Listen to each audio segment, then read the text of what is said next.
증인은 2024년 3월 말에서 4월 초순경 삼청동 안가에서 윤석열 대통령이 마련한 만찬에 김용현 당시 경호처장, 조태현 국정원장, 여인영 방첩사령관과 함께 참석한 사실이 있으시죠? 네. 당시 만찬은 원래 대통령이 증인과 국정원장, 방첩사령관에 대하여 방첩 조직을 강화하고 국정원도 차분하게 일을 잘하고 있다는 등 격려하는 자리였지만 피청구인이 시국에 관해 이야기하게 되었고 피청구인은 그때까지 진행된 야당 관련 문제, 정치 상황 등에 대하여 울분을 토하셨죠. 뭐 울분까지는 아니고 다양한 주제를 말씀하신 걸로 기억합니다. 피청구인은 굉장히 답답한 심정, 특히 의료 개혁과 관련하여 난항을 겪고 역풍이 이는 상황에 대하여 혼자서 1시간 가까이 길게 토로하였죠.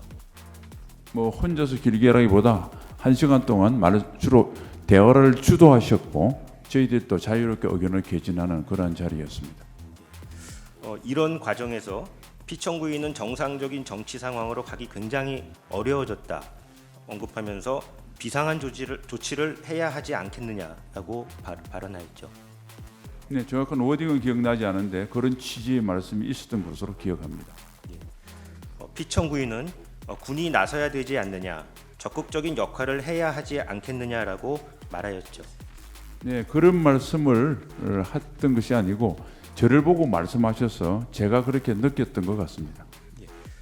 증인은 그 당시에 비상한 조치, 또 군이 나서서 적극적인 역할을 한다.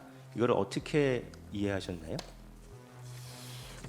뭐 여러 가지 말씀 중에 지나가시는 말씀을 하셔서 뭐 그냥 말씀하신 그 취지 그대로 받아들였습니다. 별도로 추가적인 뭐 생각은 안 했습니다. 그러니까 비상한 조치로 군이 나서서 적극적인 활동을 한다고 하면 그게 법률 개념으로 치자면 현행 법령상 어디에 해당하는 건가요? 법령보다는 과거의 경험으로 볼 때 군이 좀 현실 정치에 이렇게 역할을 하는 것 정도로 저는 그 분위기로 이해를 했습니다.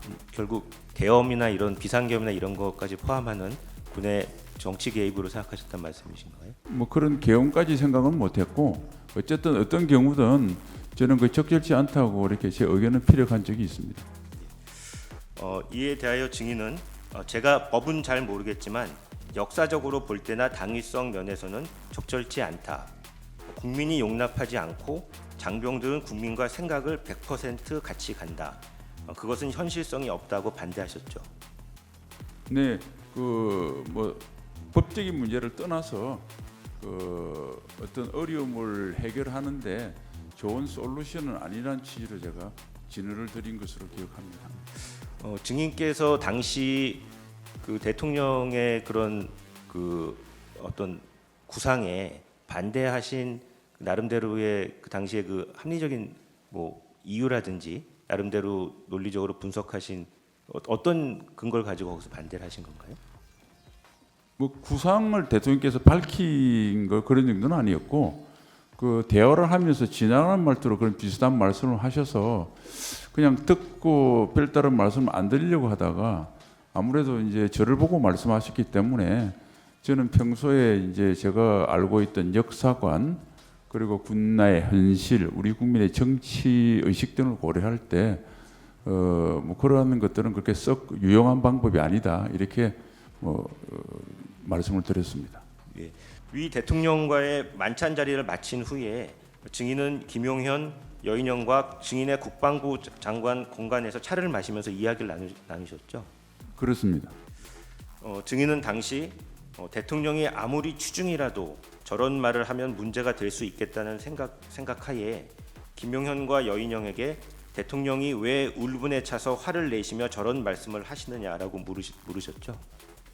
울분과 화는 거 잘못된 좀 제 생각과 다른 표현이었고요. 어쨌든 지나간 말씀이 있지만 혹시 다른 분들한테도 그런 말씀을 하시면 괜한 오해가 될 수 있겠다 싶어서 그 두 사람에게 특히 이제 대통령을 근접해서 모시는 김용현 그 경호처장에게 좀 유의 깊게 그렇게 대통령 잘 모셔라. 그리고 대통령을 잘 모시는 길이 그런 말씀을 혹시라도 안 할 수 있도록 하는 것이 부화된 저희 도리다 뭐 이런 취지로 이야기를 했던 것으로 기억합니다.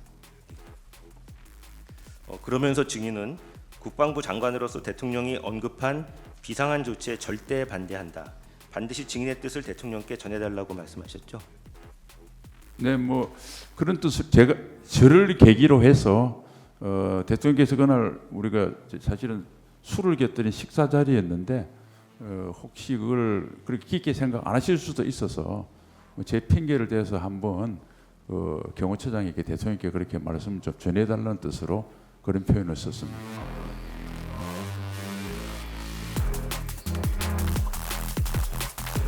그리고 아까 국회 국방부 지휘통제실의 결심지원실에 제가 좀 시간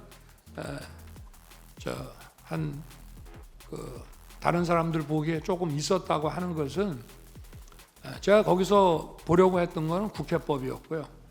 근데 국방부에 국회법이 없는지 자꾸 뭘 검령집을 가지고 오는데 국회법이 없더라고요. 저는 사무실에서 나올 때는 계엄 해제 요구 결의안 통과라는 것을 명시적으로 못 봤습니다. 회의하다가 갑자기 바로 옆 건물에 지통실이 있다는 생각을 하고 거기 한번 가봐야 되겠다고 해서 거기 딱 들어가니까 통과 이게 쫙 이렇게 나오더라고요. 그래서 제가 우원식 의장과 의원들끼리 약간의 논란이 있었던 것이 생각이 나서 이거를 계엄 해제는 해야 되는데 문안을 어떻게 만들어야 되나 싶어서 국회법을 가져오라고 그랬더니 제대로 못 갖고 와서 국회법을 가지고 오는데도 시간이 많이 걸렸습니다. 그래서 거기에 집중해서 읽고 있다가 이제 그 두 분이 오셔가지고 바로 제 방에 갔고 민정수석에게 이 문안 때문에 그러니까 빨리 좀 검토를 해봐라 해서 그냥 그대로 수용해서 하는 거로 저걸 했고요. 그러고 나서 국방장관과 계엄사령관 박한수 총장을 불러서 군 철수시키라고 이제 지시를 했고, 그러고 이제 이미 국회 국무위원들은 비서실장이 다 불러놨기 때문에 기다리고 있는데 제가 시간이 좀 걸린다고 그래서 국무위원들 오는데 계엄 해제시까지 그냥 기다릴 게 아니라 먼저 언론 브리핑을 국민들한테 해야 되겠다 싶어가지고 간단한 그 담화문을 작성하도록 하고 그게 다 됐다고 그래서 내려가서 이제 준비시켰다가 발표를 하고 나니까 이제 정족수가 다 차서 곧 국무회의 해제 국무회의를 한다고 했습니다. 아까 비상계엄 선포 전 국무회의가 그 전부터 계속됐지만 정족수가 채워져 가지고 5분밖에 안 한 국무회의라고 했는데 해제 국무회의는 1분밖에 안 했습니다.